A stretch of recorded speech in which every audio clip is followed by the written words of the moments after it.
किसी ने एक प्रश्न किया था, इन पर्चों में तो नहीं है पर भान में है, कि शिव की आराधना दक्षिण की ओर से बैठकर उत्तर की ओर करें, पूर्व की ओर से बैठकर पश्चिम की ओर करें, पश्चिम की ओर से बैठकर पूर्व की ओर करें, उत्तर की ओर से बैठकर दक्षिण की ओर करें। शिवलिंग तो चारों तरफ से गोल है, उसका फल क्या क्या? प्रश्न अच्छा है, प्रश्न बहुत अच्छा। पूर्व से पश्चिम की ओर, पश्चिम से पूर्व की ओर। अगर मान लो शिवालय में आप जा रहे हैं, आपका मुख पूर्व की ओर है, आप शंकर जी की आराधना कर रहे हैं, तो वो भाग भगवान शंकर पार्वती जी के साथ स्वीकार करते हैं। आप जो मांग रहे हैं वो मिलेगा, प्राप्त होगा। आपका मुख अगर पश्चिम में आप जाकर बैठ रहे हैं और पूर्व का मुख है तो आपको मिल रहा है, और पूर्व से पश्चिम की ओर यदि आपका मुख है और आप भगवान को कुछ दे रहे हैं तो वहां शंकर पार्वती और गणेश का स्मरण चढ़ाओगे, मिलेगा।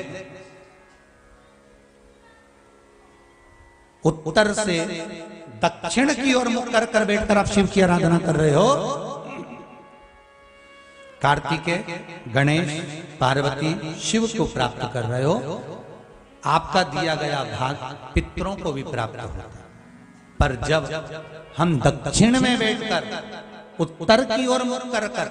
भगवान शंकर की जब आराधना करते हैं तो केवल शंकर पार्वती या गणेश और कार्तिकेय नहीं, शंकर भगवान की अशोक सुंदरी, 5 कन्या, जया, विषहरा, सामरी, वारी, दौतली, देव और शंकर भगवान के जितने गण हैं और भगवान शंकर के दरवाजे पर रहने वाले द्वारपाल हैं, भगवान शंकर के उस जलाशय के सम्मुख में 33 कोटि जो देवता हैं, वो जब हम एक बेलपत्र भी अगर उत्तर की ओर मुख कर कर भगवान शिव को समर्पित करते हैं तो वो सारे देवताओं को स्वीकार हो जाती है और वो कार्य तुरंत सफल हो।